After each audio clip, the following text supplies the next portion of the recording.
ഞാൻ സുബീഷാണ്. Rupee monk എന്ന് പറഞ്ഞ യൂട്യൂബ് ചാനലിലൂടെയും ആസ്ക് റുപ്പി മംഗ് എന്ന് പറഞ്ഞ വാട്സപ്പ് സർവീസിലൂടെയും പേഴ്സണൽ ഫിനാൻസുമായി ബന്ധപ്പെട്ട കാര്യങ്ങൾ പറഞ്ഞു തരുന്നത് ഞാനാണ്.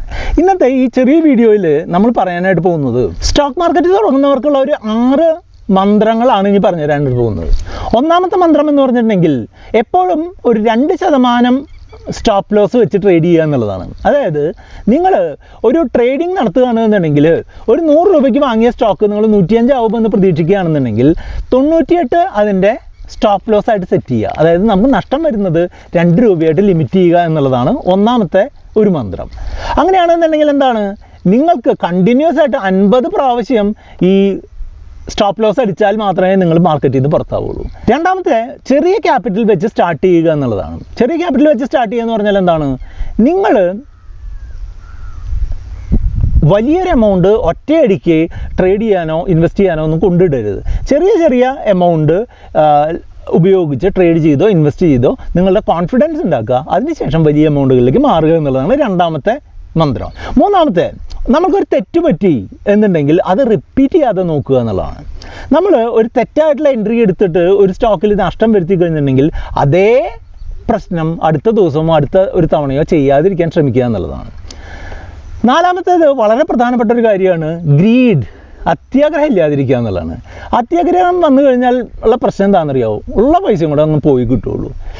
അതുപോലെ പലരും നമ്മളങ്ങനെ വിളിക്കാറുണ്ട്, നമുക്ക് ഒരു 10,000 രൂപ ഇട്ട് കഴിഞ്ഞാൽ ഒരു മാസം കൊണ്ട് 20,000 ആവൂല്ലേ എന്നൊക്കെ ചോദിച്ച് വിളിക്കാറുണ്ട്. അങ്ങനെ ആവണമെന്നുണ്ടെങ്കിൽ നമുക്ക് എത്രയാ, ഒരു 1200% ലാഭം വേണം. എന്നാലാണ് ഒരു മാസം കൊണ്ട് ഇത് ഡബിൾ ആവുള്ളൂ. അപ്പോൾ അങ്ങനെ ഒരു ഗ്രീഡ് വെച്ച് മാർക്കറ്റിലേക്ക് ട്രേഡ് ചെയ്യാനോ ഇൻവെസ്റ്റ് ചെയ്യാനോ വരരുത്. പിന്നെ ഒരു ട്രേഡ് നമ്മൾ എടുത്തു കഴിഞ്ഞാൽ കുറച്ച് സമയം, അതായത് 3/4 മണിക്കൂർ മുതൽ 1 മണിക്കൂറിനുള്ളിൽ ആ ട്രേഡിൽ നമ്മൾ ഉദ്ദേശിക്കുന്ന രീതിയിലുള്ളൊരു മൂവ്മെൻ്റ് അല്ല ഉള്ളതെന്നുണ്ടെങ്കിൽ ആ ട്രേഡിൽ നിന്ന് എക്സിറ്റ് ചെയ്യുന്നതായിരിക്കും കൂടുതൽ ഭംഗി എന്നുള്ളതാണ് എൻ്റെ അഭിപ്രായം. അതായത് നമ്മൾ ഉദ്ദേശിക്കുകയാണ്, റിലയൻസ് 2000 രൂപയ്ക്ക് വാങ്ങി 2100 ഒരു ഇൻട്രാഡേയിൽ പോകുമെന്ന് പ്രതീക്ഷിച്ചിട്ട് ഞാൻ ഒരു ട്രേഡ് എടുത്തു. പക്ഷേ ഈ 2000 എന്നുള്ളത് 1995, 2005 ആ റേഞ്ചിൽ ഇങ്ങനെ ഒരു 3/4 മണിക്കൂറൊക്കെ കളിക്കുകയാണെന്നുണ്ടെങ്കിൽ നമ്മൾ പരമാവധി ആ ട്രേഡിൽ നിന്ന് എക്സിറ്റ് ആവുമായിരിക്കും നന്നാവുക. ആറാമത്തെയും അവസാനത്തെയുമായിട്ടുള്ള കാര്യം എന്ന് പറഞ്ഞാൽ പേടിയില്ലാതിരിക്കുക എന്നുള്ളതാണ്. പേടി വെച്ച് കഴിഞ്ഞിട്ടുണ്ടെന്നുണ്ടെങ്കിൽ നമ്മൾ എവിടെ എത്താൻ പോകുന്നില്ല.